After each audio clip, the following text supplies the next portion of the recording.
तो आशा करते हैं श्रुति आज आपको समझ आएगा। श्रुति आप समझ चुके होंगे। अब आगे हम लोग पढ़ते हैं। श्रुतिज के बाद जो हमारे श्रुतिज थे वो लगभग 4 भागों में बटे गए थे। कितने भागों में? 4। कौन कौन से? ऋग्वेद, यजुर्वेद, सामवेद और अथर्ववेद। मतलब ओरिजिनली हम ऋग्वेद, अथर्ववेद, सामवेद, यजुर्वेद इसे हम श्रुति मानते हैं, क्योंकि सुनी सुनाई चौपाई और छंद का समाकरण था जिसमें हम अलग अलग प्रकार के वेदों को पढ़ते थे। तो जो ये आपकी वेद थी वो किस प्रकार की आपकी कानून थी, इसके बारे में हम लोग इसमें देखते हैं। Originally there was only the first 3 Vedas. Starting में सिर्फ 3 ही वेद थे, ये बात आप लोग ध्यान दीजिएगा। स्टार्टिंग में कितने वेद थे? ओनली 3 वेद थे। And Atharvaveda was added later, और अथर्ववेद को बाद में ऐड किया गया। Rigveda is considered a tree of which the Oxford.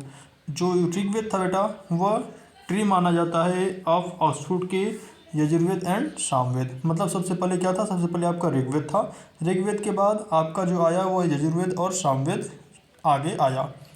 And Veda describes Hindu society, और जो वेद थे वो क्या करते थे? हिंदू सोसाइटी के बारे में वर्णन करते थे। Made up of patriarchal families. जो पैट्रिकल फैमिलीज के बारे में अर्थात उसमें विभिन्न प्रकार की जातियों के बारे में वर्णन है। कहाँ? ऋग्वेद। ऋग्वेद के 10वें मंडल में जब आप देखेंगे तो वहाँ 4 जातियों का वर्णन है। ठीक है, कितनी जातियों का? 4 जातियों का। आगे देखिए। Which the considered a unit of which the heads was the oldest living ascendants called गृहपति। मतलब वास्तव प्राचीन समय में जो घर का जो मालिक हुआ करता था उसे हम क्या कहते थे? गृहपति कहते थे, घर का मालिक कहते थे। And the main concept was धर्म, और उसका जो गृहपति का मतलब उस ऋग्वेद का सबसे बड़ा कॉन्सेप्ट क्या था? सिर्फ और सिर्फ धर्म का पालन करना। देखो, आफ्टर जीजस के बाद कम्स स्मृतिज। सबसे पहले श्रुति आई थी, श्रुति के बाद फिर क्या आया बेटा? जीजस जैसे है, जीजस के बाद क्या आया? श्रुतिज आई। स्मृतिज जिसका मतलब था, मतलब जो आपकी स्मृति थी उसका मतलब था one of the parents is Hindu. मतलब कौन सा व्यक्ति हिंदू है, ठीक है। And then the religions of the child, और उससे यह डिसाइड होता था कि बच्चे की जाति क्या होगी। Decide on the basis of his और हर अपब्रिंगिंग, मतलब उसके अपब्रिंगिंग के ऊपर। सॉरी, फिर से वही आ गई क्या यार? स्मृति मीन्स होता था विच इज रिमेंबर्ड। अभी हमने देखा ना स्मृति, तो स्मृति मीन्स क्या होता था? Which is remembered. And the second sources of Hindu law, और जो दूसरा हिंदू लॉ का सेकेंड सोर्स था which a body of text which can attributes. जो बॉडी ऑफ टेक्स्ट थी, मतलब आपने स्मृति देखा ना, स्मृति में क्या होता था? सिर्फ और सिर्फ आपकी सुनी सुनाई बातें होती थी। लेकिन जो आपकी श्रुतिज हुई, सॉरी जो श्रुति थी वह सुनी सुनाई बातें थी, लेकिन जो स्मृतिज हैं वह रिटेन एट्रीब्यूट है, मतलब लिखा गया है।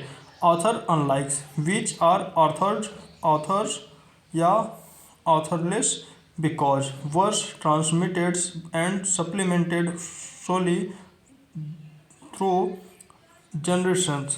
मतलब यह जो व्यक्ति थी, यह जो थी, यह सप्लीमेंटेड थी, मतलब एक के बाद दूसरे जाति तक पहुंचती गई, जो दूसरे जनरेशन तक पहुंचती गई। लेकिन यह जो थी यह ऑथरलेस थी, मतलब इसमें किसको लिखा, मतलब किस व्यक्ति ने इसे लिखा था इसके बारे में कोई वर्णन नहीं है। तो सबसे पहले हम लोग देख लेते हैं कि स्मृति में कौन कौन सी स्मृति इंपॉर्टेंट थी हमारे लॉ को लेकर के। तो इसमें सबसे पहला आता है आपका मनुस्मृति। फर्स्ट क्या है? मनुस्मृति। मनुस्मृति सबसे ओल्डेस्ट स्मृति मानी जाती है, रिटन बाय मनु। जो किसके द्वारा लिखा गया था? मनु के द्वारा लिखा गया, मतलब किंग मनु के द्वारा, राजा मनु के द्वारा लिखा गया।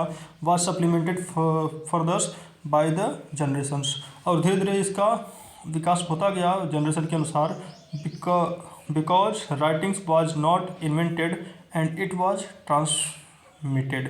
मतलब इसके राइटिंग को, इसके लेखन को कभी तरीके से समझा नहीं गया, लेकिन ओरली जो हमारे ब्राह्मण्स थे वो इसे इमिनेंट करते थे, पॉजिटिव थॉट के साथ सोसाइटी में दिखाते थे कि इसमें किस प्रकार के राइट्स हैं और किस प्रकार के लॉ हैं।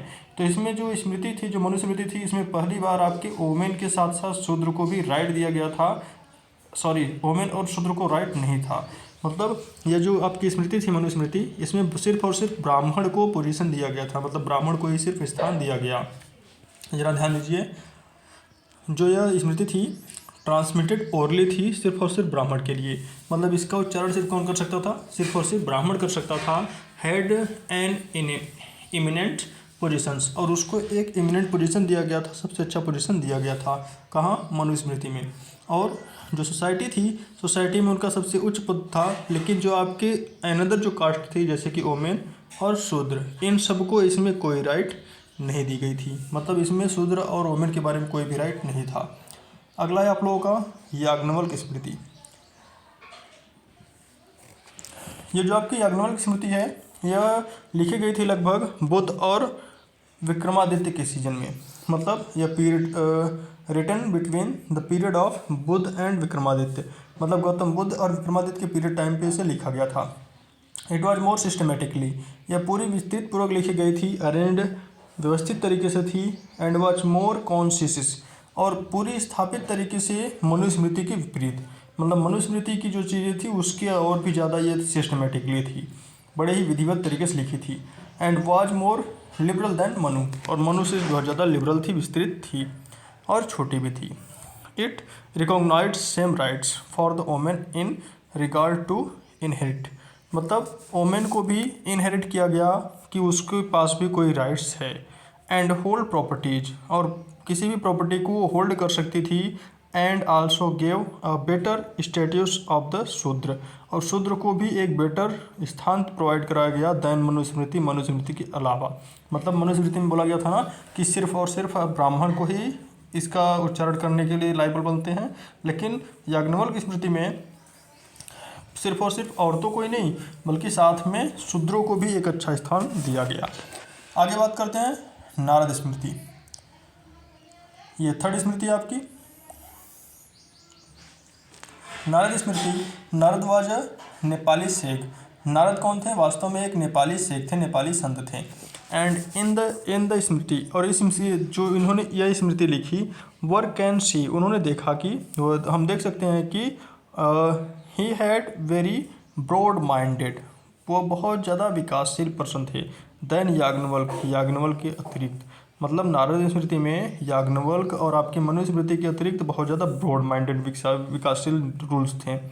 एंड मनु के अलावा बिकॉज, क्योंकि in the smritis he recognized widows remarriage, इन्होंने सिर्फ और सिर्फ जो हमारे औरतें थे और शूद्र थे इनको ही नहीं स्थान दिया, बल्कि इन्होंने विडो का, जो हमारे विडो वोमेन होती थी उनके रीमैरिज के बारे में वर्णन किया, कि वह पुनर्विवाह के बारे में वर्णन किया। मतलब सबसे पहले पुनर्विवाह का वर्णन कहाँ है, नारद स्मृति में।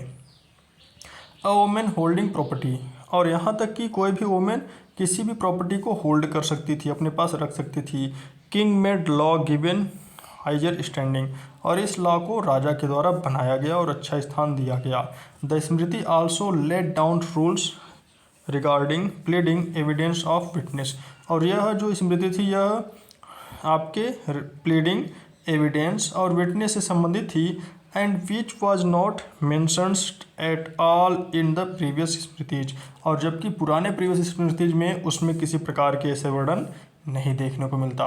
मतलब यह इकलौता ऐसा स्मृति था जिसमें रूल बताया गया कि किसी भी विडो को रिमैरिज का अधिकार है और वो प्रॉपर्टी होल्डर भी हो सकती है कोई भी औरत। और यहाँ ही इतना ही नहीं बल्कि यह प्लीडिंग, आपके एविडेंस और आपके विटनेसेस के बारे में भी बात करती है नारद स्मृति। चलिए आगे देखते हैं कमेंट्रीज एंड डाइजेस्टिज। आप देखते हैं अभी तक हम लोगों ने स्मृति देखा, स्मृति के बाद आपका कुछ कमेंट्री एंड डाइजेस्टिज आया जो आपके कानून को पुनर्निर्माण कराया गया और आपके कानून को और अच्छा बनाया गया। तो चलिए देखते हैं कमेंट्रीज एंड डाइजेस्टिज में क्या है। This is the whole supplement of smritis, मतलब यह सप्लीमेंट है, एक रूपता है किसका, स्मृतिज का और श्रुतिज का, विच डिवाइडेड टू मेन काइंड्स, जिसको हम दो भागों में बांटते हैं। मतलब ये चीज़ हुआ कैसे, ज़रा ये पहले समझिए। जो हमारे कानून है, ठीक है, हमारा जो कानून है वो भाई देखो दो भागों में बढ़ता था। कितने भागों में, दो। ये ट्रिक लॉन्च कब हुआ, पहले ये समझिए। जो अंग्रेज हुआ करते थे वह अपना जो कानून था वह पहले से विकसित था। मतलब मान लीजिए एक हिंदू का केस चला गया और अंग्रेज ने क्या किया, आपको सज़ा सुना दिया कि भाई मेरे अंडर लॉ आप क्या हो, एक मुजरिम हो। आप जैसे कोई घास तोड़ लिए या कुछ ऐसे कर दिए हैं तो मेरे अंडर लॉ क्या हो भाई, अब वो हो या कोई विधवा औरत हो गई, उसको बताया गया कि तुम इस तरीके से मतलब अपने पति की हत्यारिन हो। तो इस अवस्था में जो हिंदू लॉ थे, जो हिंदू लोग थे वो क्या करने लगे, थोड़ा सा आंदोलन करने लगे। तो आंदोलन के तहत उन लोगों को बोला गया कि ठीक है भाई, हमारे रूल ऐसी ही कहती है, अगर आपका कहीं रूल ऐसा हो या आप कहीं लिख कर रखे हो तो फिर भाई दिखाओ, मैं उसी के अनुसार आपको निर्णय दूंगा। तो इसी कारणवश हमारे जो ज्ञान, हमारे जितने प्रकार के वेद थे, स्मृति थी, श्रुतियाँ थीं, सबको मिला करके उन अंग्रेजों ने एक किया और उसे 2 भागों में बांटा। कितने भागों में बांटा? 2 भागों में। एक था मिताक्षरा एंड सेकेंड था दया Bhaga.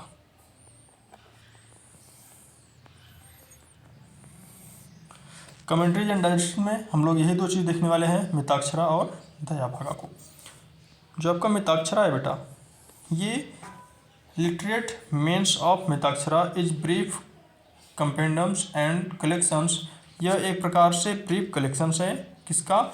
Mitakshara is commentaries by Vijnaneshwara और याग्नवल्क। मतलब यह याग्नवल्क और विजनेश्वर के द्वारा लिखा गया एक पूर्ण रूप से भाग है मिताक्षरा। मतलब विजनेश्वर ऐसे व्यक्ति थे जिन्होंने मिताक्षरा का निर्माण किया।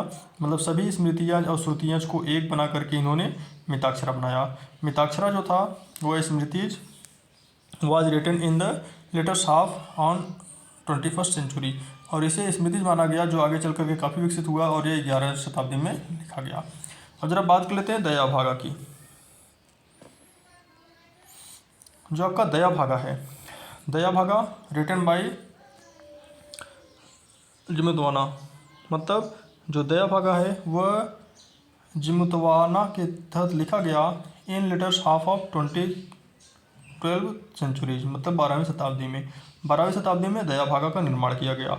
It is a commentaries of the specific smritis और shrutis and but it is not the digest of all codes.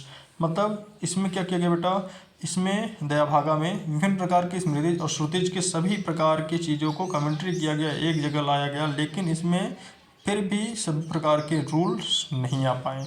मतलब दया भागा एक प्रयास था अच्छे से अच्छे कानून को लिखने का, लेकिन फिर भी पूरी तरीके से यह बन नहीं पाई। And differences between the Mitakshari and Daya Bhaga. Mitakshara और दया भागा में क्या अंतर है, इसके बारे में हम लोग देख लेते हैं, क्योंकि कई बार क्वेश्चन में ये पूछा जाता है कि what is differences between the Mitakshara and Daya Bhaga. तो देखिए differences between Mitakshara and Daya Bhaga. सबसे पहले मिताक्षरा के बारे में देख लेते हैं, मिताक्षरा में क्या क्या होता है, फिर उसी का अपोजिट आपका हो जाएगा दया भागा। मिताक्षरा क्या है? Basic of inheritance is principles of propinquity nearness in blood relationships shall succeed to property. मतलब जो आपके ब्लड रिलेशनशिप्स के व्यक्ति हैं सिर्फ वही आपके प्रॉपर्टी को इनहेरिटेज कर सकते हैं, उसकी विरासत को देख सकते हैं। But females were included and agnates were preferred over cognates. मतलब औरतों को सिर्फ इंक्लूड किया गया था, लेकिन उन्हें किसी प्रकार की कोई प्रकार की उसे व्यवस्था नहीं दी गई थी। Son, grandson, great grandson have rights over property from birth.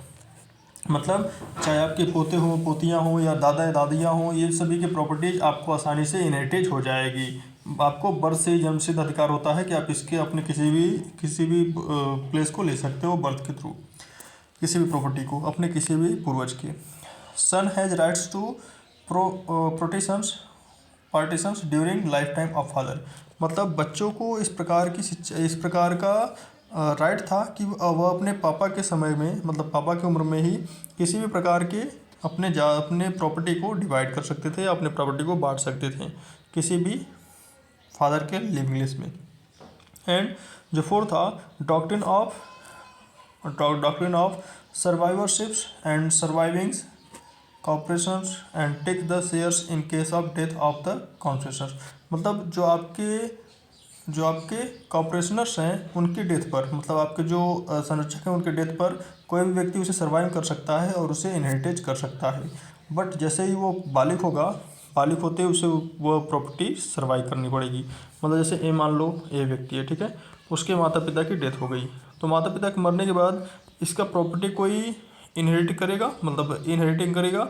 और उस अवस्था में जैसे ही ये बालक हो गया, मतलब जब इसका उम्र 18 से 21 वर्ष के बीच में हो जाएगा, तो इसमें इसकी प्रॉपर्टी से हैंड ओवर करके और वह बाहर वहाँ से हट जाएगा। यह स्थिति किसमें थी? मिताक्षरा में। अब जरा दया भागम देख लेते हैं। दया भागम क्या चीज़ है? Basic of successions is based on the principles of religious efficiency और स्पिरिचुअल्स बेनिफिट्स। मतलब ये अलग अलग प्रकार के रिलीजियस इफिशियंसी और स्पिरिचुअल्स बेनिफिट्स के बारे में बताता है। होइवर्स जो भी confers more spiritual benefits on the deceased is preferred. मतलब वह पूरे प्रकार के जो अभी आपको डिफरेंसेस बिटवीन होने बेनिफिट्स होने वाले हैं, या जो आपके डाइजेस्टिंग करते हैं, जो भी आपके इनहेरिटेज करते हैं किसी प्रॉपर्टी को, उससे संबंधित है। And no such rights to son, और किसी भी बच्चे को यह राइट नहीं होता कि वो अपने ग्रैंडसन या ग्रेट ग्रैंडसन या सन अंटिल फादर्स लाइफ के समय भी वो पार्टिसिपेंट करे। And father will master of property, और सिर्फ पिता ही उस प्रॉपर्टी का मास्टर होता है। उसे इतना राइट होता है कि वो अपने प्रॉपर्टी को अपने अकॉर्डिंग बच्चों को डिपॉजिट कर सकता है या नहीं कर सकता।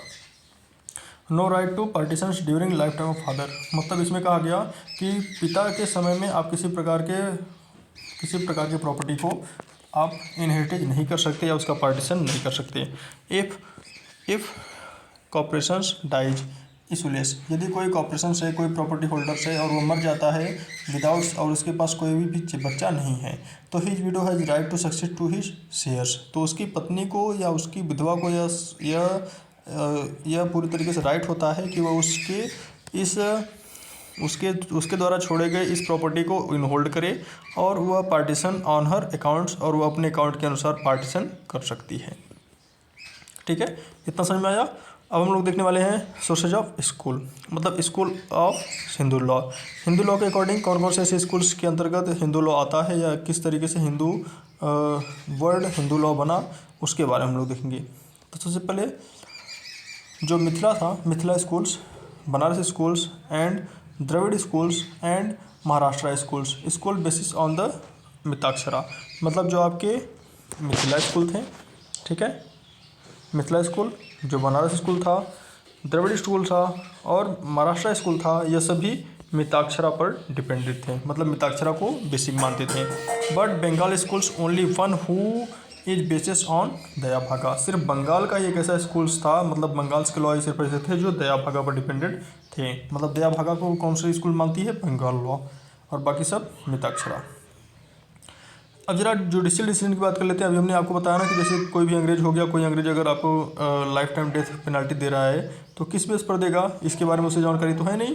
तो वह क्या करेगा, आपके विभिन्न प्रकार के वेदों पुराणों इन सबको मंगाएगा कि भाई मंगाओ, देखो कौन सा आपके लॉ में किस प्रकार की सज़ा है, उस हिसाब से हम आपको सज़ा देंगे, अन्यथा आप मेरी ये बात को नहीं मानोगे या आप मेरे ऊपर क्या कर जाओगे, इनहेरिटेज कर जाओगे।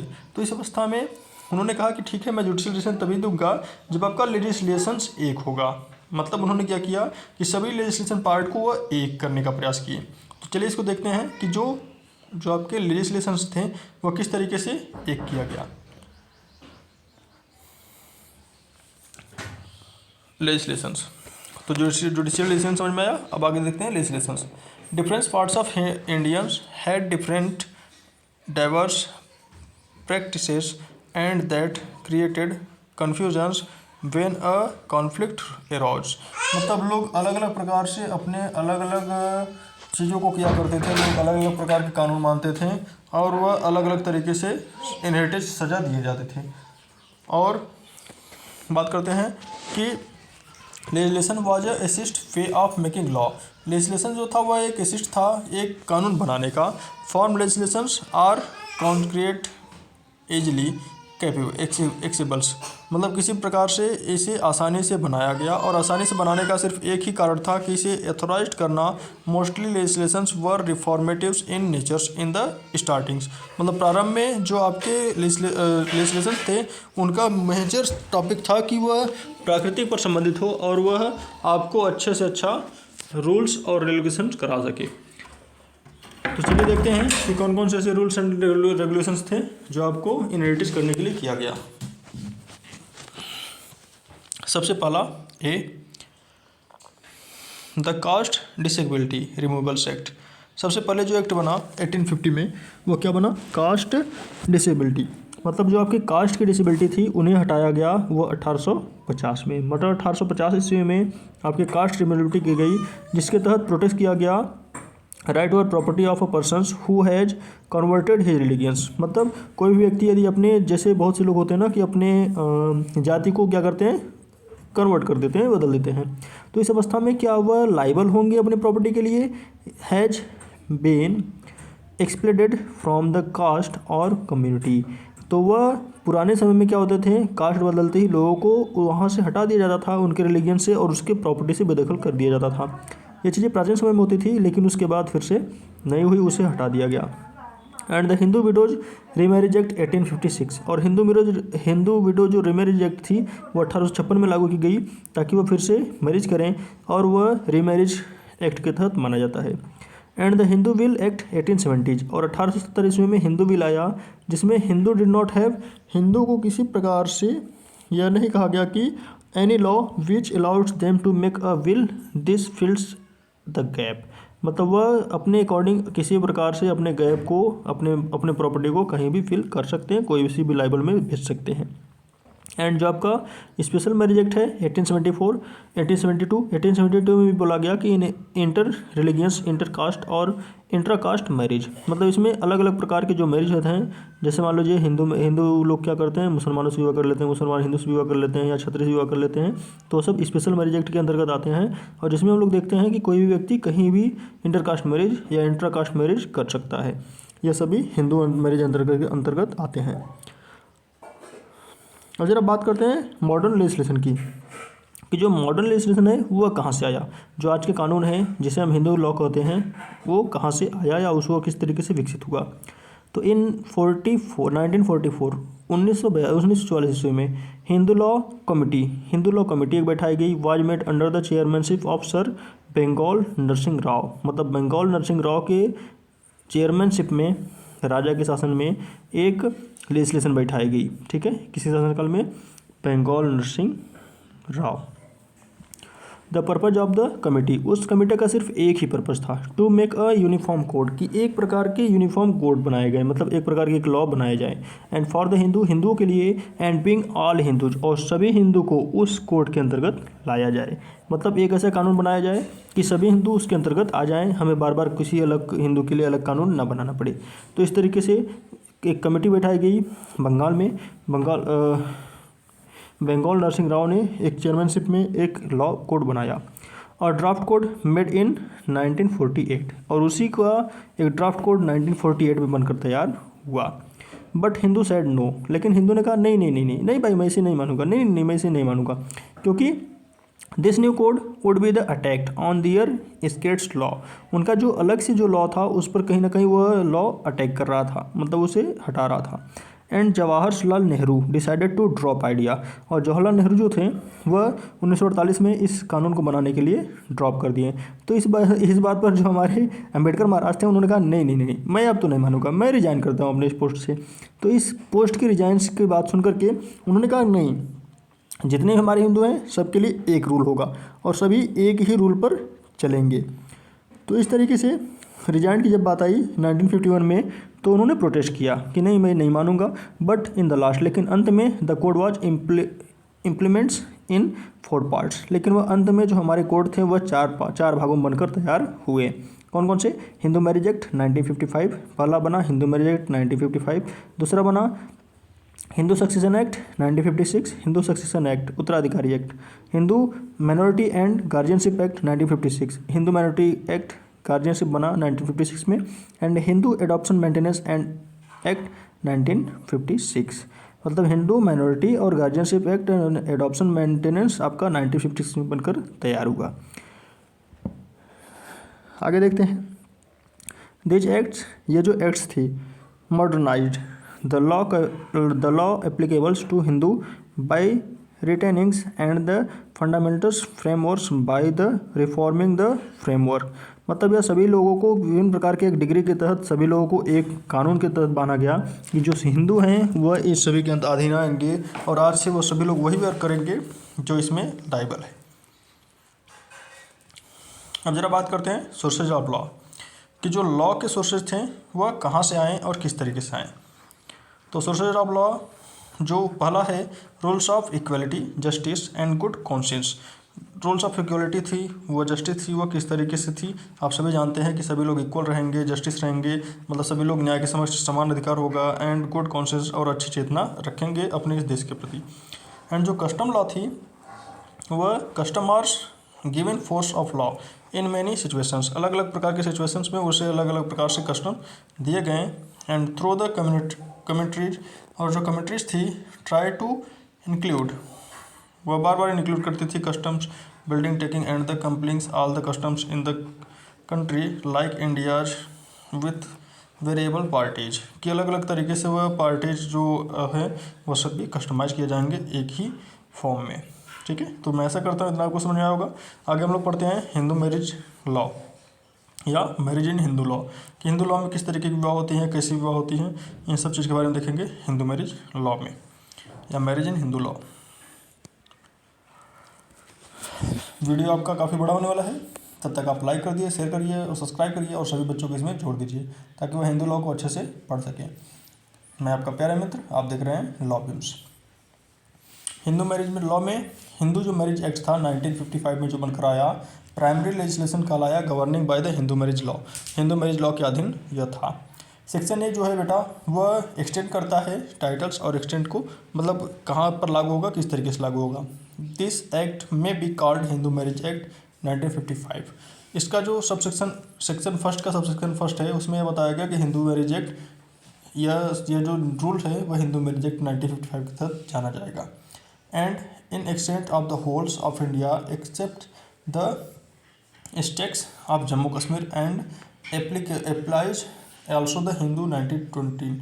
मतलब पहले के समय में क्या था, पहले के समय में जो हिंदू मैरिज एक्ट थी वह सिर्फ मतलब जो आपकी जम्मू कश्मीर थी उसको नहीं माना जाता था, लेकिन आज के समय में 2019 में जब आपकी एक जम्मू कश्मीर संशोधन हुआ था, धारा 370 हटाई गई थी, धारा 370 का ये, तो उसके तहत इसे जम्मू कश्मीर में भी लागू कर दिया गया। एंड आउटसाइड टेरिटरी आल्सो, और दूसरे टेरिटरी में भी। जो सेक्शन 2 है एप्लीकेशन ऑफ एक्ट, इस एक्ट के एप्लीकेशन के बारे में बात करता है कि defines who will be considers a Hindu for a purpose of law, मतलब कौन से ऐसे व्यक्ति हैं जो हिंदू कहलाएंगे, वह सेक्शन 2 में है। Condition of the Hindu marriage की जो कंडीशन है वह सेक्शन 5 में है। सेक्शन 5 में क्या बताया गया है, conditions for the Hindu marriage में be solemnized between any two Hindus if the following conditions are fulfilled, मतलब दो व्यक्तियों के बीच में तभी विवाह माना जाएगा जब वह निम्न प्रकार के कार्यों को पूरा करेंगे। पहला कार्य क्या है, neither party has living spouse at the moments of marriage, मतलब मैरिज से पहले यदि वो लोग साथ में रहते हैं तो भी उनका मैरिज माना जाएगा। At the time of marriage neither party, या मैरिज के समय पे जो पार्टी हैं वह is givings consents because of unsoundness of mind, वह पूरी तरीके से अनसाउंडनेस नहीं होना चाहिए, मतलब पागल नहीं होना चाहिए। सफरिंग फ्रॉम मेंटल डिसऑर्डर्स, अब अगर यदि उस मेंटल डिसऑर्डर से जूझ रहा है तो such a kinds of an extents where she और he is unfits for the marriage, तो वह पूरी तरीके से मैरिज नहीं कर सकते हैं। प्रोटेक्शन ऑफ चाइल्ड, वहाँ पर बच्चों की प्रोटेक्शंस के बारे में बात हो जाती है। And it subject recurrence attacks of insanity, और वह पूरी तरीके से सब्जेक्ट में किसी भी सब्जेक्ट में रिकरेंस नहीं होनी चाहिए, किसी भी प्रकार से उसे अटैक वगैरह नहीं होना चाहिए। And bridegroom is 21 and bride is 18, मतलब जो लड़का है उसकी उम्र 21 साल और लड़की जो है उसकी उम्र 18 साल। अब जरा समझ लीजिए, ये जो थर्ड है ब्रिजग्रूम्स, इस समय जो ब्रिजग्रूम की एज है आज 2024 में, तो 2024 में जो ब्रिजग्रूम की एज है वो कम से कम आपकी 24 मानी गई है, और जो ब्रिज है उसकी उम्र 21 मानी गई है। मतलब लड़की कम से कम 21 साल और लड़का कम से कम 24 साल का होगा तभी उनकी मैरिज होगी। And fourth, parties are not within degree of prohibitions, मतलब किसी प्रकार की उनके बीच डिग्री नहीं होनी चाहिए। रिलेशनशिप अंसल the custom of the usages governings each of thems permitted for such a marriage, मतलब उन्हें पूरी तरीके से परमिटेड होना चाहिए किसी भी मैरिज के लिए। And parties are not sapindas of each others unless customs are use as permissions, मतलब उन्हें परमिशन होना चाहिए section 145 is voids under sections 11 and sections 2-3 is voidables under section 12, मतलब ये सभी लोग अंडर सेक्शन 12 इतने अंतर्गत आते हैं कि हिंदू मैरिज एक्ट मान्य होगी। अब आपका बात कर लेते हैं सेपेंडर रिलेशनशिप। ये सेपेंडर रिलेशनशिप क्या होता है, पहले ये समझ लीजिए। ये जो रिलेशनशिप आप करते हैं, जो मैरिज करते हैं, वो अलग अलग प्रकार के होते हैं। ये सेपेंडर रिलेशनशिप आपका एक्सप्लेन है सेक्शन 3F में।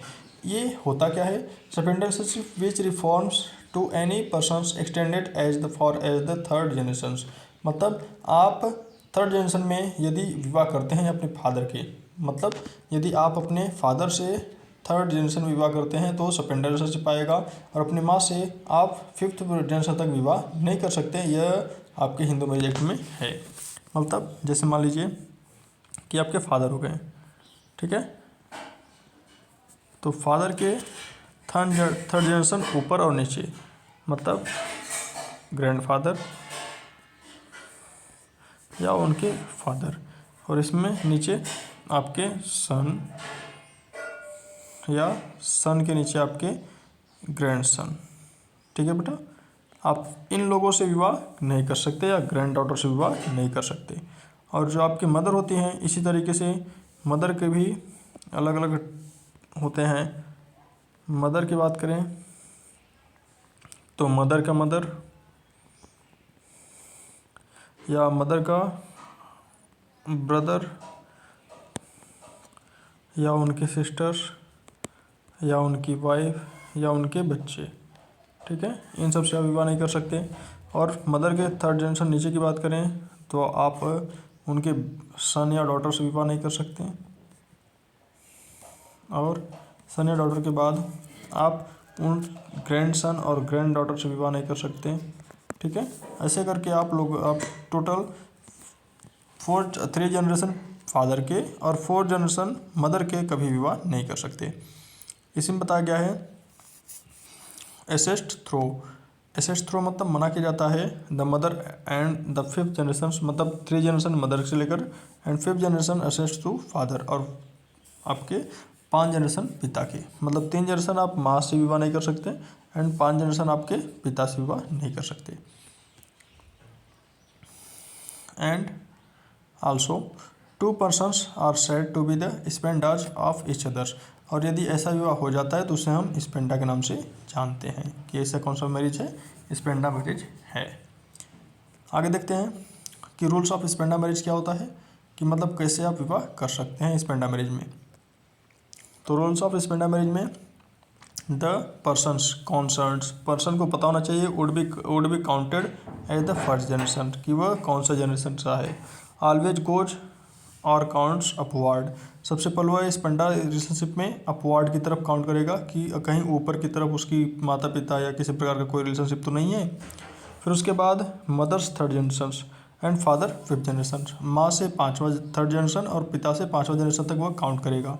एंड फॉल हाफ यूट्रेनस रिलेशनशिप, या उनका कोई हाफ यूट्रेन रिलेशनशिप तो भी तो नहीं है, जैसे कि आप देखते हैं ना कि चचेरा भाई में मेरा भाई, तो ऐसा कोई रिलेशनशिप ना होने पाए। एंड लेजिटमेट इलेजिटमेट रिलेशनशिप, और जो आपका लेजिटमेट और इलेजिटमेट रिलेशनशिप भी नहीं होना चाहिए। एंड ब्लड एडॉप्शन रिलेशनशिप, जैसे मान लीजिए कि किसी ने किसी को अडॉप्ट कर लिया और फिर आप उससे विवाह कर लिए, तो यह भी नहीं होना चाहिए। यह सब भी स्पेंडा रिलेशनशिप में काउंट होते हैं। अब बात करते हैं प्रोहिबिटेड रिलेशनशिप में। ये प्रोहिबिटेड रिलेशनशिप्स क्या है, इसके बारे में देखते हैं। जो आपका 3rd G में है, और इससे पहले F था 3rd F 3rd G, ठीक है। 3rd F में स्पेंडा है एंड 3rd G में प्रोहिबिटेड रिलेशनशिप है। डिग्री ऑफ प्रोहिबिटेड रिलेशनशिप, जो डिग्री ऑफ प्रोहिबिटेड रिलेशनशिप है ये क्या है, देखिए। If one is the linear descendants of the others, मतलब वह एक ही लाइन में डिसेंडेंट नहीं आने चाहिए विवाह करते समय। If one was the wife and husband of the linear descendant, यदि कोई पति पत्नी उस पर लिनियर डिसेंडेंट या डिसेंडेंट में आते हैं, मतलब एक ही क्रम में आते हैं, तो मैरिज नहीं मानी जाएगी। And if one was the wife and brothers of the fathers, मतलब आप अपने पिता के भाई या उसके पत्नी से विवाह नहीं कर सकते। अपने मेटेरियल्स ब्रदर्स या उसके ग्रैंडफादर्स से विवाह नहीं कर सकते। And the brother sisters and uncles marriage से विवाह नहीं कर सकते। और ऐसे विभिन्न प्रकार के आप अपने नेफ्यू, चिल्ड्रेंस, ब्रदर्स और सिस्टर्स और इन सभी लोगों से आप विवाह नहीं कर सकते हैं, क्योंकि आपके लीनियर डिसेंडेंट में आते हैं। फॉर प्रोवर्ब ऑफ क्लॉजेज, या आपके एफ और जी में जो रिलेशनशिप दिया है वो हम सभी एक साथ देखेंगे।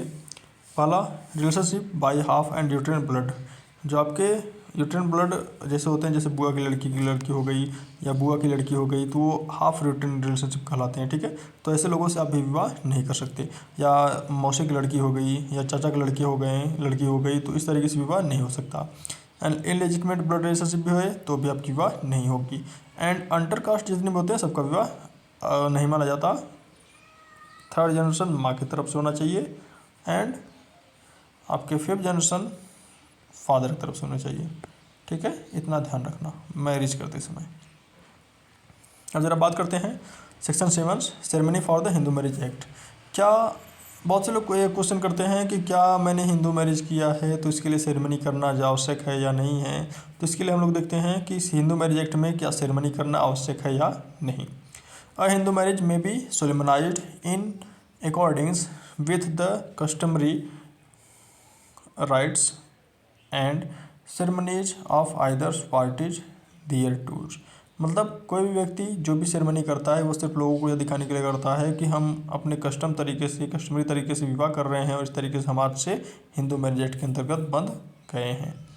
दियर such rites and the ceremonies includes the saptapadi that is the taking of 7 steps around the with jointly. मतलब वह चारों तरफ से देखेगा कि कहीं वह सरेंडर रिलेशनशिप में तो नहीं है या प्रोहिबिटेड रिलेशनशिप में तो नहीं है। And marriage becomes and binding mean 7 steps of takings. और जो मैरिज है वो आपके 7 स्टेप ऑफ टेकिंग मतलब होता है आप आग के समय जो 7 कदम लेते हैं उससे भी माना जाता है कि आपकी मैरिज क्या है, हो चुकी है। मतलब मैरिज सेरेमनी ये 2 तरीके की होती है। या पहली आप लोगों को बताएं कि मैं मैरिज करने जा रहा हूँ हिंदू मैरिज एक्ट के तहत, या आप जब आप 7 फेरे लेते हैं किसी आग के तहत आग के आसपास तो भी वह मैरिज आपकी मानी जाती है, जिसे हम शब्दपति कहते हैं। एज वेल एज कन्यादान इज मैंडेटरी सेरेमनी। कन्यादान आपका जो माना जाता है वो अभी कोई मैंडेटरी नहीं है किसी सेरेमनी को लेकर के। To make a Hindu marriage act valid, मतलब यह जरूरी नहीं है कि यदि आप कन्यादान करेंगे तभी यह माना जाएगा कि आपकी मैरिज हुई है, यह भी कोई मायने नहीं रखता। Its same ceremonies took place with the usually take place in the marriage।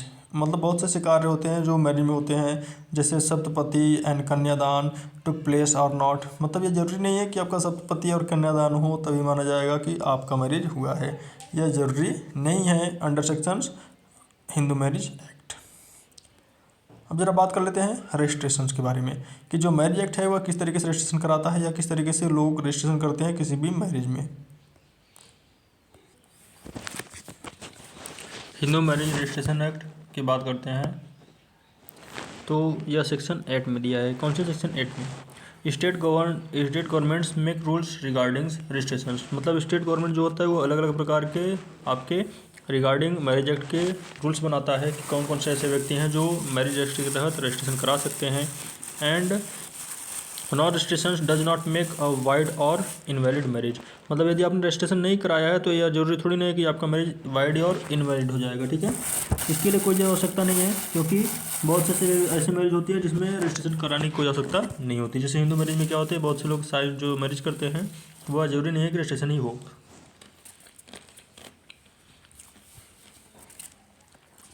Registration act is an extra proof of marriage. सिर्फ आपको यह बताया गया है कि सेक्शन 8 के सबसेक्शन 3 में कि रजिस्ट्रेशन एक्ट है वो एक प्रकार का सिर्फ एक्स्ट्रा प्रूफ होता है आपकी मैरिज को लेकर के कि आपने मैरिज किया है, यह बस सबका एक प्रूफ है। इसी में एक केस था गुल्लीपल्ली स्वारिया राज वर्सेज बंडरू पवनी, ठीक है। इसमें हुआ क्या था, Christian man and Hindu man की मैरिज हुई थी, ठीक है। Marriage is not valid, marriage valid नहीं मानी गई even after registration under human marriage act. मतलब क्योंकि हिंदू मैरिज एक्ट के तहत जो रजिस्ट्रेशन किया गया था वह वैलिड नहीं हुई। And only 2 Hindus can get marriage registration under the Hindu marriage act does not make the marriage between the Hindu and non Hindu.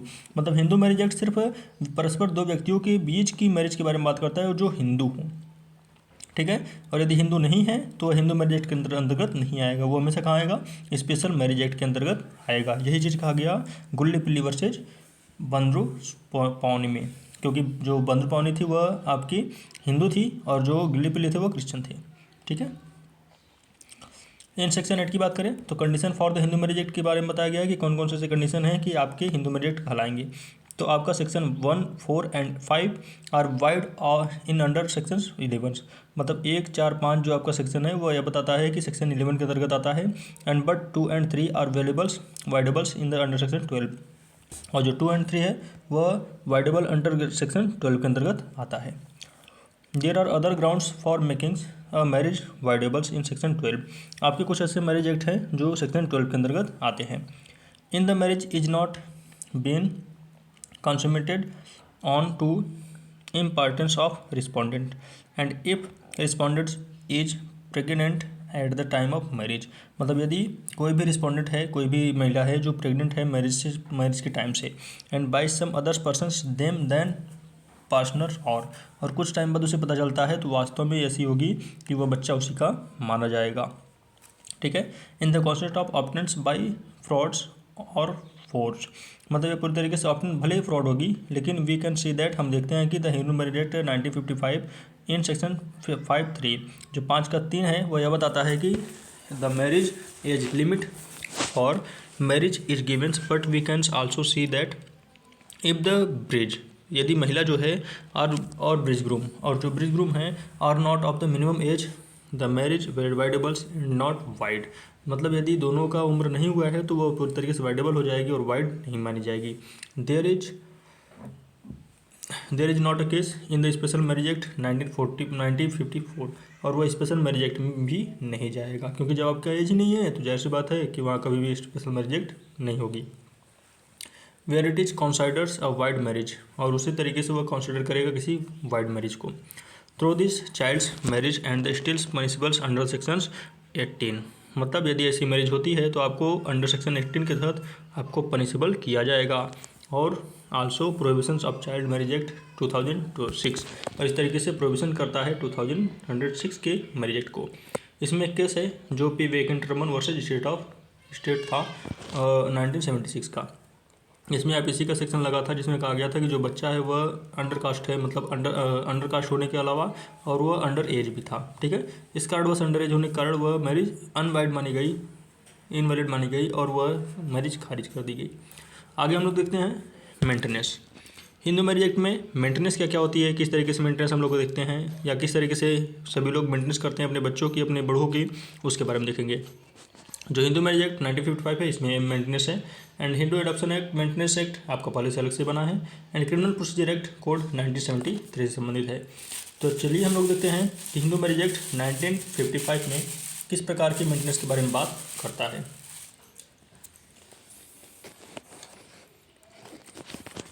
सबसे पहला maintenance of wife and husband, कि जो maintenance of wife and husband है वह किस तरीके का मेंटेनेंस होगा। सेक्शन 25 में मेंटेनेंस की बात की गई है। जो आपका पेनल्टी होगा या मेंटेनेंस पेंडिंग लेजिस्लेशन होगा, मतलब लिटिगेशन होगा। And the express of the proceeding, और एक्सप्रेस ऑफ प्रोसीडिंग होगा। इफ हस्बैंड एंड वाइफ, यदि हस्बैंड और wife does not have income to support the necessary expenses of the proceeding in court, यदि wife जो है वो किसी प्रकार के प्रोसीडिंग को पैसे नहीं दे पाती है, ठीक है। तो इस अवस्था में जो आपका हस्बैंड होगा वो रिस्पोंडेंट होगा किसी भी प्रोविज़न के एक्सपेंसेस को देखने के लिए, और वह इसे 60 दिन के अंदर नोटिस के अंतर्गत उसे भरपाई करेगा।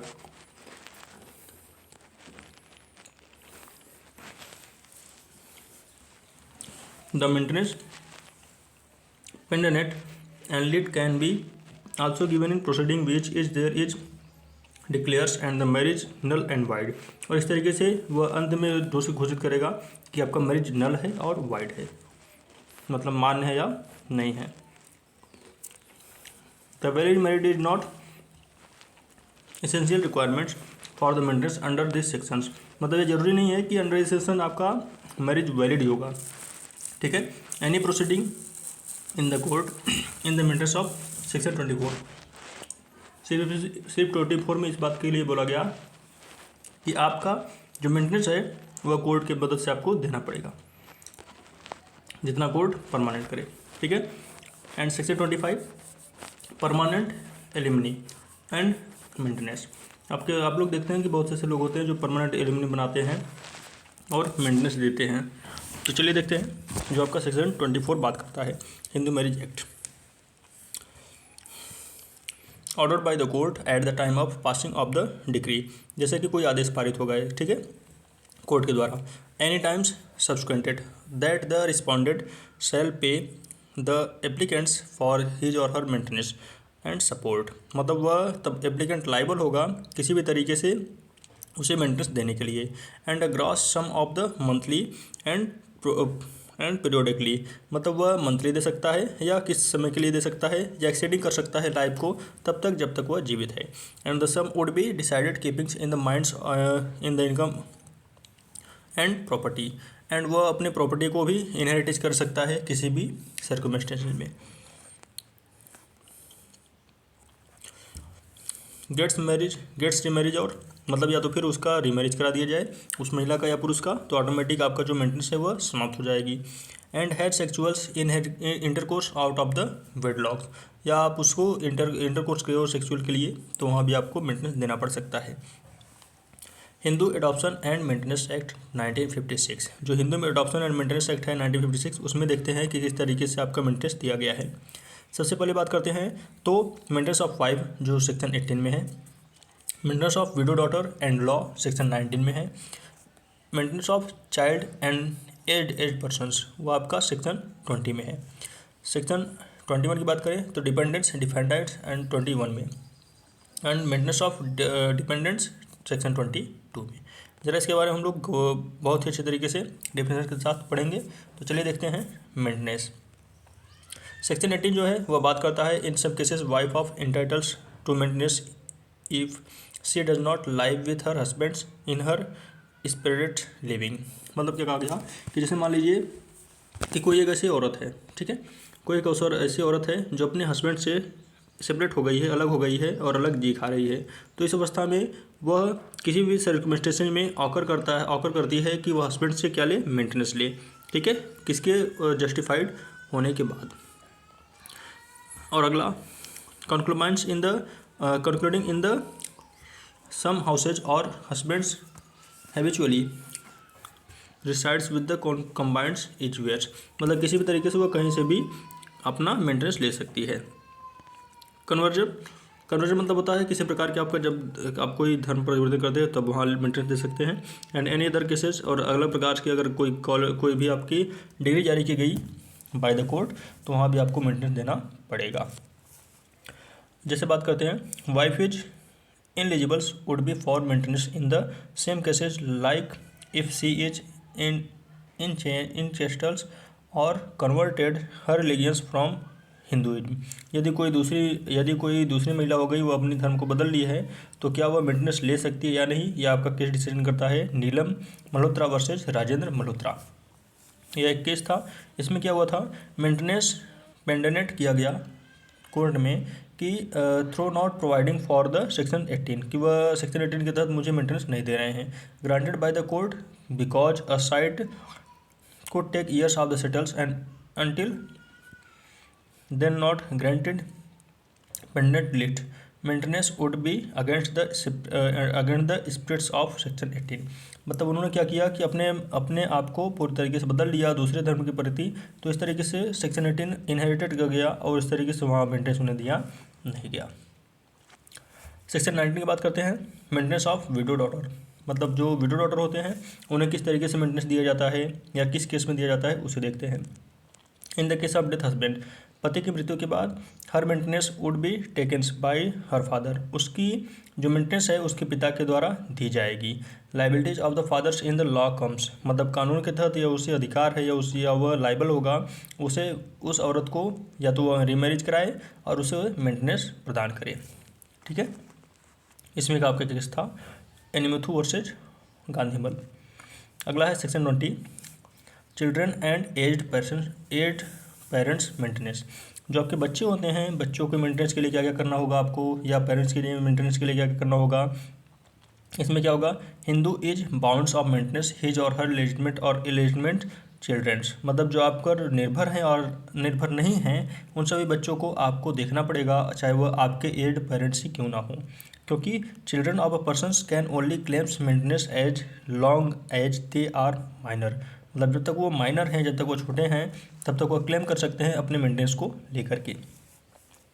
The obligations of a person to maintain his or her aged or infirm parents or daughters who is under unmarried extended in age for age the parents unmarried daughters as the case of may be unable to maintain।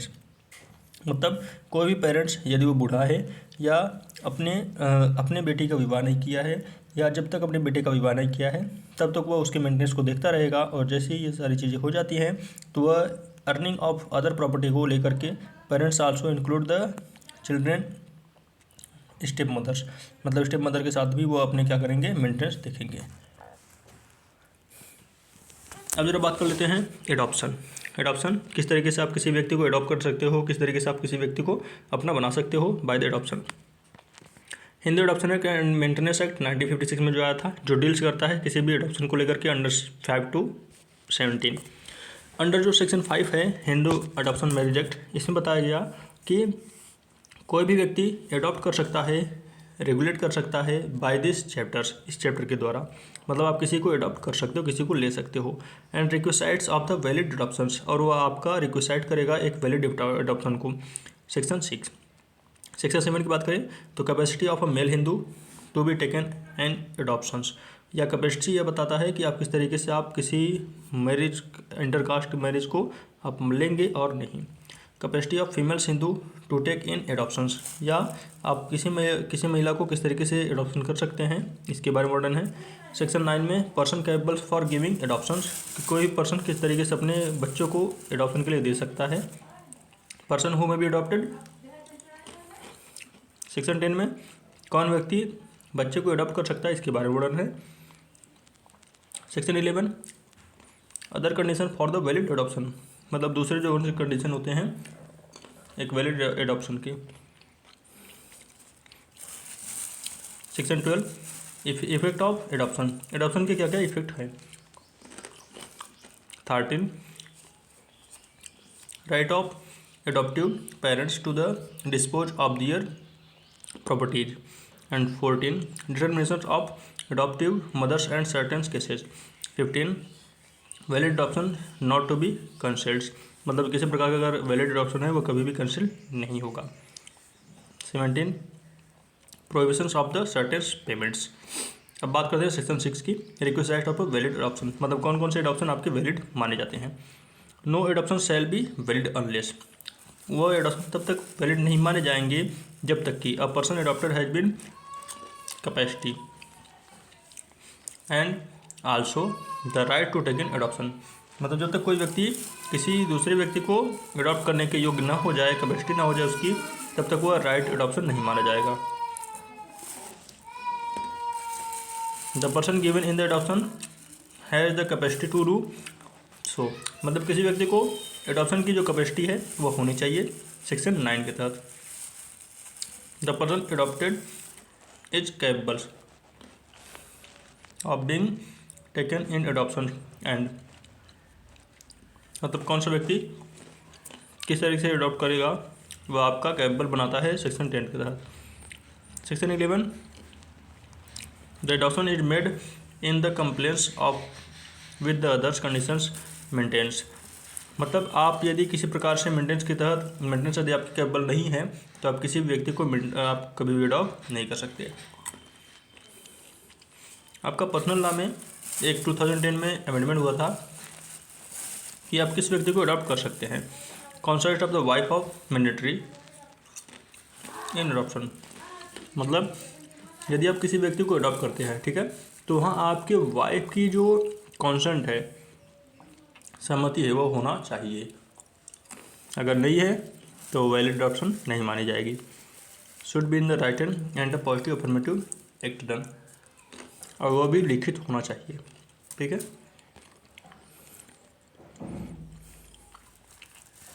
इसी में एक case था कि घिसलाल versus दपुबाई। इसमें उन्होंने adopt तो कर दिया, लेकिन बच्चे को वह लाइबल नहीं बनाते हैं अपने साथ रखने के लिए। Section 9, person capable for giving adoption, मतलब वह व्यक्ति कौन कैपेबल होगा किसी भी बच्चे को एडॉप्शन देने के लिए। फादर और master mother could given for adoption with consent of other, मतलब वह एक दूसरे की सहमति के किसी बच्चे को एडॉप्शन के लिए दे सकते हैं। If father and mother are incomplete to given in form of adoption, यदि किसी प्रकार से पिता या माता सहमति नहीं है अपने बच्चों को एडॉप्शन देने के लिए, तो वह परमिशन कोर्ट से पारित होगा, तब उसके बाद जाकर के वो उसे एडॉप्ट कर सकते हैं। सेक्शन 10, पर्सन हु में बी एडॉप्टेड, मतलब आप किस प्रकार के व्यक्ति को एडॉप्ट कर सकते हैं। ही और शी इज हिंदू, वह हिंदू होना चाहिए।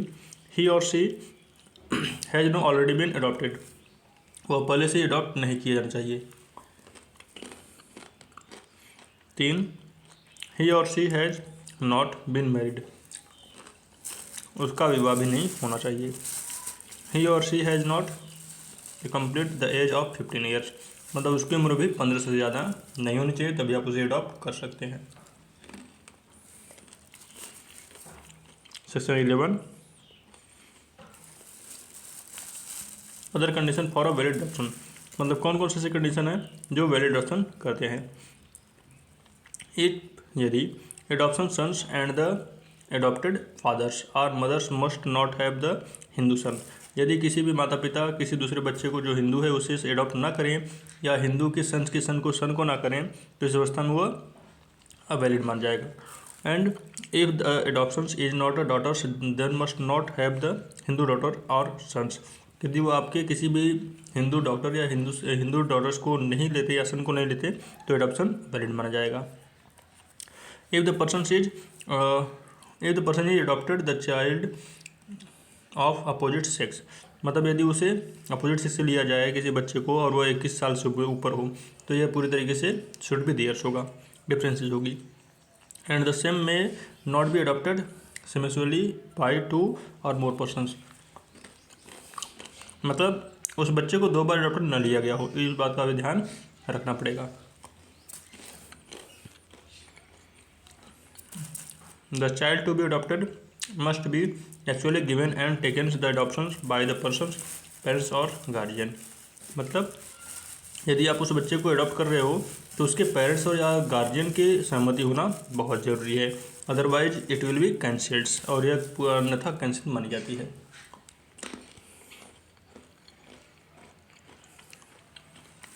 सेक्शन 12 की बात करें, इफेक्ट ऑफ एडॉप्शन, कौन कौन से ऐसे वर्क हैं जो एडॉप्शन को इफेक्ट करते हैं। All old ties with previous family saved and new ties will adopted family will be created for all intends and purposes of law, मतलब लॉ के तहत वो किसी प्रकार के इंटेंट को बना सकते हैं किसी भी एडॉप्शन को लेकर के।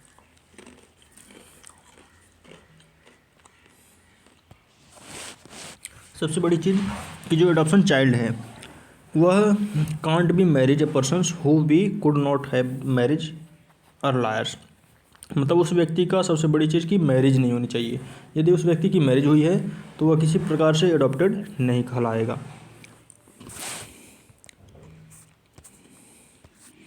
And next, property of the adoptive childs which visited in him before adoption shall continue to vest in the him also the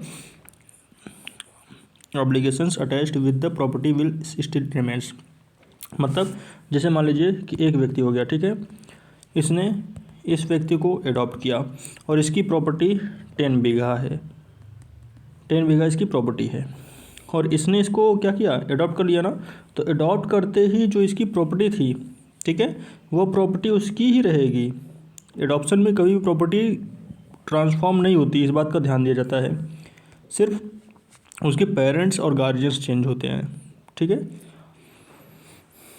the adoption child shall not be divest any person states which vest in his और her before adoption, मतलब पहले से ही किसी प्रकार से व्यक्ति को adopt नहीं किया जाना चाहिए। And adopted child also acquires the caste of these adoptive parents and this caste will be treated as his caste by birth, मतलब उसके जो जन्म से जो उसकी जाति थी वही जाति उसकी अभी भी होनी चाहिए। एक केस था इसमें, Khajar Singh versus union of India, इसको आप देख सकते हैं, इसमें आपका इसी संबंधित था। अगला बात करते हैं section 13, right of adoption parents to dispose of their properties, मतलब कौन से ऐसे पेरेंट्स हैं कि अपने वो प्रॉपर्टी को डिस्पोज कर सकते हैं, बांट कर सकते हैं। Subject to any agreements of the contrary and adoptions does not dispose and the adoption fathers और mother of the powers to dispose all of her property by transfer inter vivos and by gift और by will, मतलब जो माता पिता हैं, जो mother and father हैं, वह किसी भी विल के तहत या एज ए गिफ्ट के तहत वह अपनी प्रॉपर्टी किसी को भी दे सकते हैं। इसमें किसी प्रकार से कोई इंटरकास्ट और इंट्रावाइज नहीं है। ठीक है, section 14, determination of adoptions mother in certain cases, मतलब कुछ केसों में डिटर्मिनेशन एडॉप्शन हो जाता है, वो कौन कौन से केसेस हैं उसको ध्यान से ज़रा देखिएगा। The wife of the Hindu made whose adopted is deemed to be the adoptive mothers where the adoption is made with the consent of more than one wife, the seniors must marriage it deemed to the adoptive mothers and the others of step mothers, मतलब जैसे किसी व्यक्ति को यदि हम adopt करते हैं तो वो सीनियर तरीके से नहीं होना चाहिए, मैरिड। ठीक है, और उसके जो स्टेप मदर है वह भी दूसरे से पहले से एडॉप्टेड नहीं होनी चाहिए। In the case of adoptions by the widowers और bachelors any womens whom the subsequently marriage if the step mothers of the childs, मतलब स्टेप मदर जो होती है वह सब्सिक्वेंट कर सकती है किसी भी मैरिज औरत को। इसी में एक केस था सावन राम वर्सेज कलावती। सेक्शन 15 की बात करें तो वह वैलिड एडॉप्शन की बारे में बात करता है कि वैलिड एडॉप्शन कभी भी कैंसिल्ड नहीं होता। ठीक है, 16, perceptions of the registrations documents relating to adoptions, मतलब जो डॉक्यूमेंट होते हैं वो आपके उसी समय बन जाते हैं जब आप एडॉप्शन लेते हैं। 17, provision of the certain payments up to 6 months punishments and और फाइन, मतलब यदि आप एडॉप्शन करते हैं फॉर द पेमेंट तो वहाँ आपको 6 महीने की सज़ा या फाइन हो सकता है या दोनों हो सकता है। अब हम लोग बात कर लेते हैं गार्जियनशिप, मतलब कौन कौन से ऐसे पर्सन होते हैं जो गार्जियन कहलाते हैं आपके हिंदू मैरिज एक्ट में। तो हिंदू मैरिज एक्ट में हम लोग देखेंगे गार्जियन कौन है, या गार्जियन एक्ट जो आपका वर्ड है वह 1890 में बना, और यह क्या होता है, कस्टडी वर्सेज गार्जियनशिप, मतलब कस्टडी क्या है और गार्जियनशिप क्या है, इसके बारे में पहले हम देखेंगे। Custody is a granted specific, जो आपका कस्टडी है वह ग्रांटेड स्पेशली है of the maternals reliefs to the parents who seeks such custody where the guardianship stands of the law, a guardians need not to be the custodians और the custodians a guardians of the childs, मतलब जैसे मान लीजिए कि यह एक व्यक्ति है, ठीक है, इसको हम इस व्यक्ति के पास छोड़कर जा रहे हैं, ठीक है, और यह इसका बच्चा है, ठीक है बेटा, यह बच्चा है, यह इसका बच्चा है और यह इसे जिसके पास छोड़कर जा रहा है। तो इस कंडीशन में जो आपका गार्जियन होगा वो ये होगा, यह गार्जियन कहलाएगा, या इसे कस्टडियन कर सकते हैं, ठीक है, क्योंकि हम इसको छोड़कर जा रहे हैं इसके पास फॉर सम टाइम, इसे कस्टडियन कहते हैं, ठीक है। गार्जियन वास्तव में कौन है, यही व्यक्ति है, लेकिन फिर भी हम इसे कस्टडियन की तरफ छोड़ के जा रहे हैं, इसलिए क्या कहलाएगा बेटा, गार्जियनशिप और custodian. Guardian is a mayor comprehensive term. Guardian जो है वो एक मेयर कंप्रिहेंसिव टर्म है, ठीक है। Can not be wider rights than more custody. Custody could be for the short durations. जैसे आप देख सकते हैं ना कि जो गार्जियन है वो हमेशा के लिए रहते हैं और जो आपके कस्टडी होते हैं वो शॉर्ट ड्यूरेशन के लिए होते हैं। And for the specific purpose of guardians, specific purpose के लिए। Guardian is more permanent natures, बल्कि जो गार्जियन होते हैं वो परमानेंट नेचर्स होते हैं आपके किसी भी पर्सन के। अब जरा बात करते हैं हु इज गार्जियन। गार्जियन कौन है।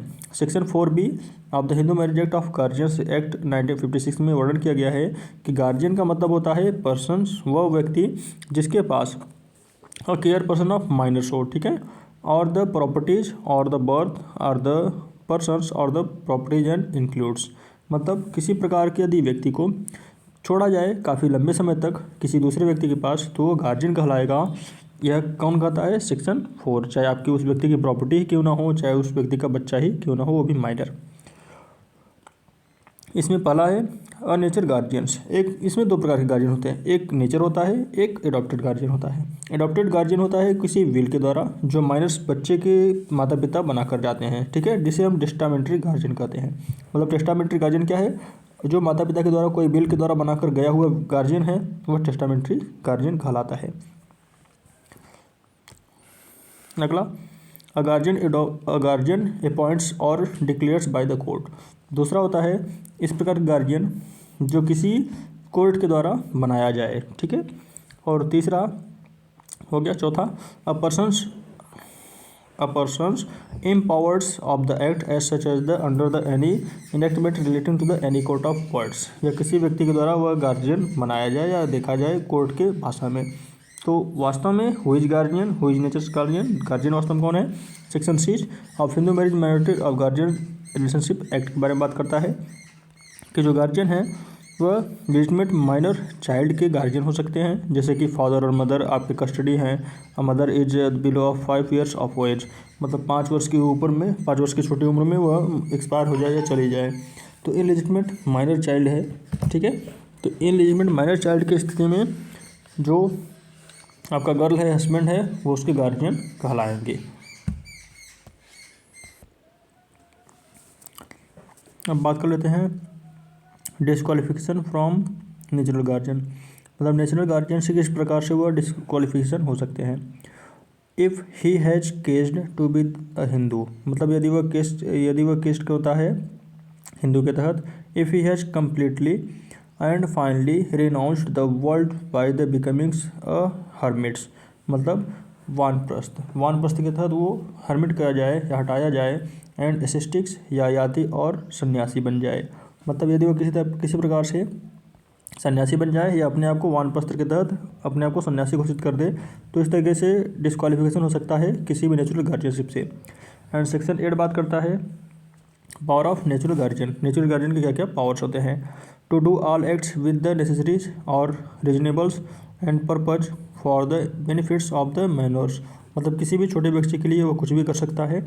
And for the benefits of the minor states but can not binds the minors under the contract, मतलब वह बच्चे के विकास के लिए कुछ भी कर सकता है बट उसे किसी भी कॉन्ट्रैक्ट के अंतर्गत बांध नहीं सकता या उसे दूर नहीं कर सकता।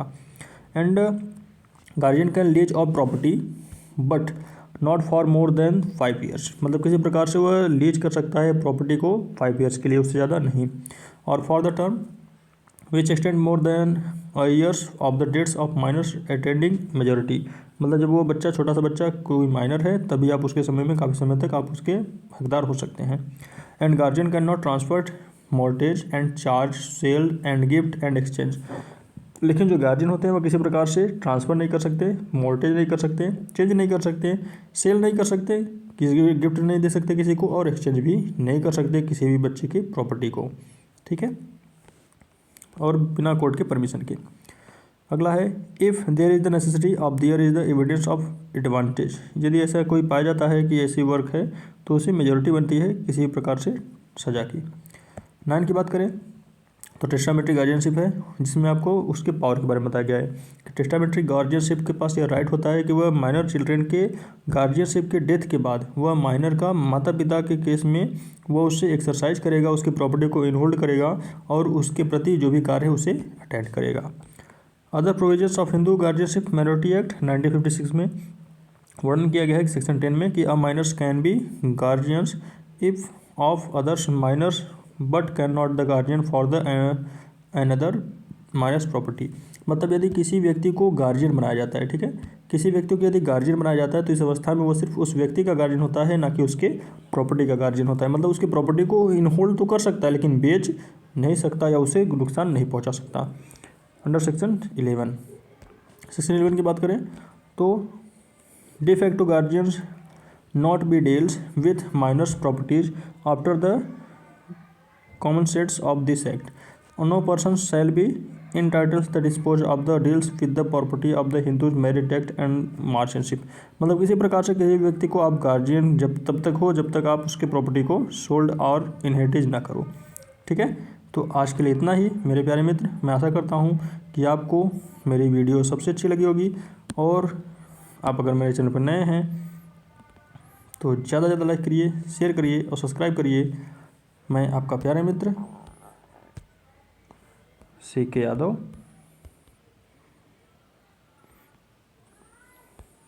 आप देख रहे थे लॉ बीम्स।